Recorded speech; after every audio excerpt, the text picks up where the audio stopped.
Hello and welcome to some more Star Citizen with a look at what is planned to be in Alpha 3.4, what we know about it, and when it might be coming out.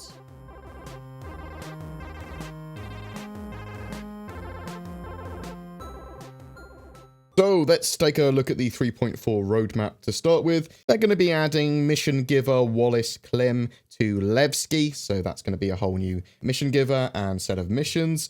They're also adding the Shipjacker armors and clothing, which are the more anarchic, wilder sets than what we've previously had clothing and armor-wise. Lorville's business district is going to be opening up as well, so you're going to be able to use the tram and train system to travel from the L19 Workers District area to this new business district.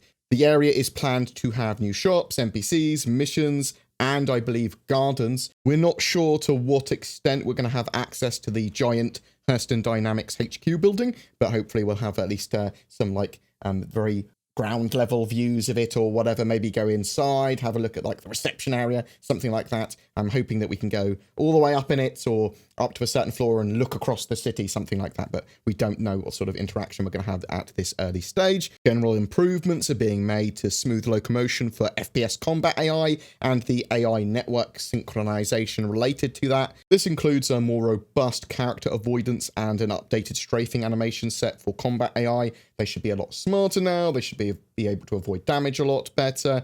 With this as well, they are improving AI in general. There have been lots of problems and bugs and that need fixing in 3.3.7 that they should be fixing for 3.4, including AI becoming unresponsive on missions, things like that. There's a lot of quality of life parts of the AI that they are trying to put in there.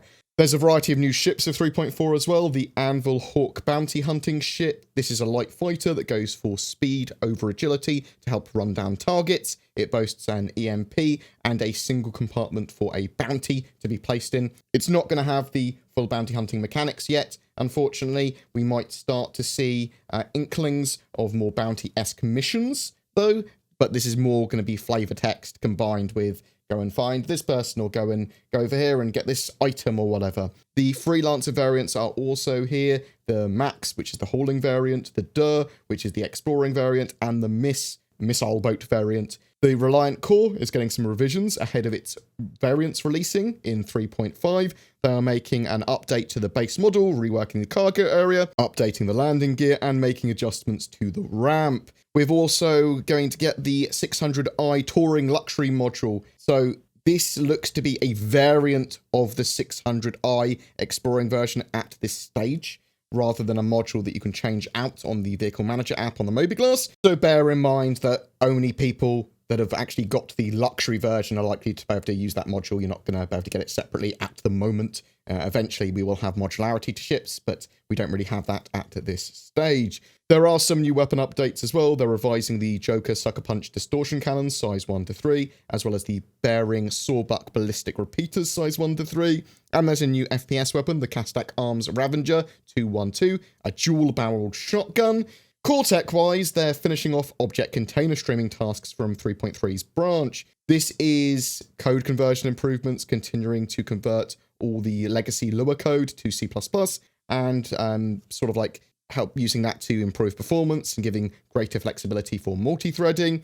They've also got the background spawning improvements that they're putting in there, allowing entities to spawn from background threads more efficiently to minimize stalling, and Star Citizen is all about that. No loading times. So that is super important, being able to stream that stuff in and out as quickly and as efficiently as possible.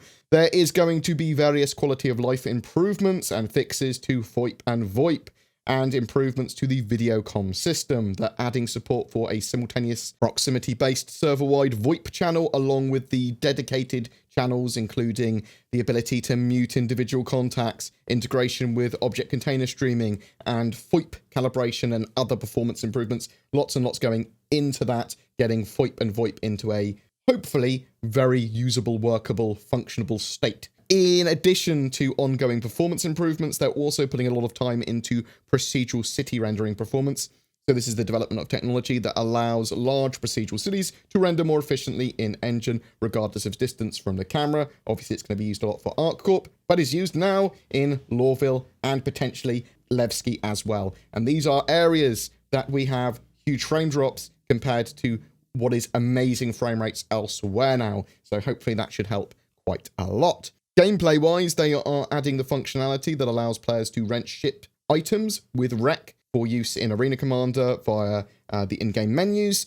They've added general improvements to mining for both planetary bodies and asteroids. There's also improvements to a variety of patrol missions currently available, as well as the implementations of those patrol missions near Hurston. They're making improvements and streamlining the interaction system for players to interact with objects in the world. This is literally the picking up and manipulation of objects, inspecting them, and placing them back down where you like. They are hooking up various missions and events to Hurston and its moons, obviously. The more the merrier, in my opinion, for that. Scramble races are getting added to that area. They are extending delivery missions to use the area as well, and adding more rest stops. There's further improvements to the quantum travel system with upgrades to the UI, interaction, and spline jumps. With all of these, they're also making additional improvements and fixes to them. There is a variety of other things that we may get in 3.4 that are not mentioned on that roadmap. Part of that is lots of people think that the hospital might open up in the L19 Workers District. If it does, even if it's just partially a few rooms in it or a room in it, this would be where players spawn when they die after they've visited Lorville as a location. There is a huge amount of quality of life improvements and fixes that missions require at the moment in game that go far beyond hooking them all up to Hurston's gameplay area. They should be adding at some point, hopefully for 3.4, those new down satellite sections of missions, as well as the searching for an object, the underground facilities. So these are all like modular pieces that can be attached to missions. We saw that at CitizenCon.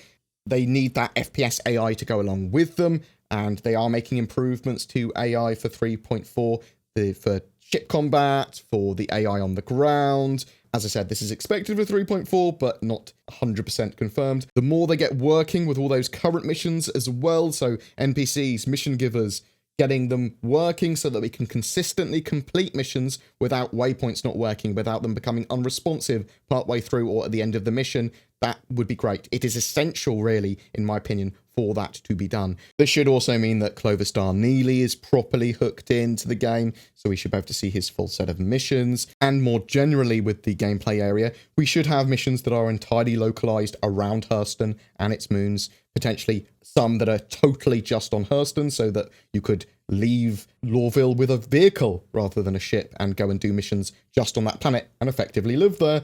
But there's also going to be ones that are across the entire scope of Crusader and Hurston now, that you will have you going back between the two. We have ship purchasing in game now with Alpha UEC at New Deal and Teachers. They have talked about the pricing scheme being intended to what they envision the prices should be at the time of like full persistence. They're sort of balancing them for the future is what I'm trying to say there. So in the shorter term, they do want players to be able to access and purchase those ships somehow at an accelerated rate potentially. Now this could be earning Alpha UEC somehow at an accelerated rate, potentially more risky missions with higher rewards. Obviously at the moment Alpha UEC is reset at least with every major patch, which is typically every 3 months. And sometimes more often than that, which does make some of those ships relatively unattainable for a lot of players. 1.6 million Alpha UEC is a lot to grind to, especially when it gets reset. One of the ways that we're expecting that could make this a lot easier, that we may be getting with 3.4 in the Persistent Universe, is ship rentals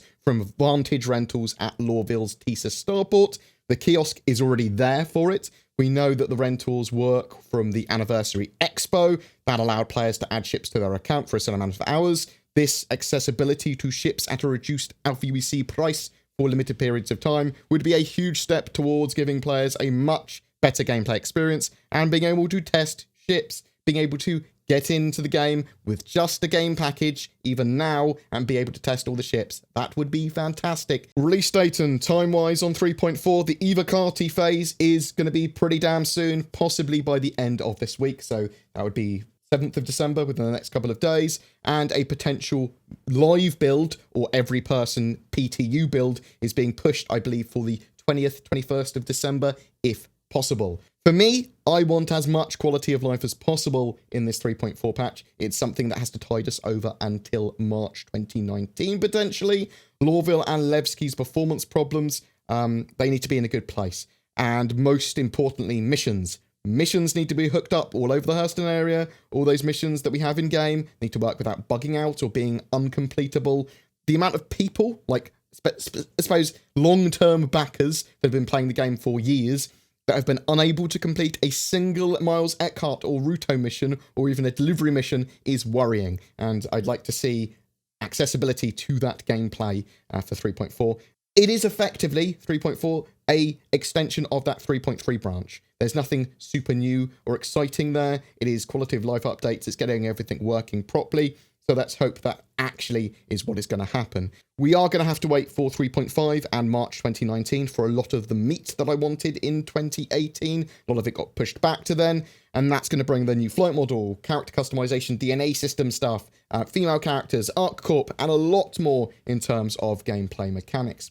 But tell me what you think for 3.4. Do you think it's going to make that date 21st of December? Do you think they're going to be able to get the Evocati out by the end of this week? Are you happy if they get everything in there and all nice and polished and ironed? Do you think it's not enough for the end of the year?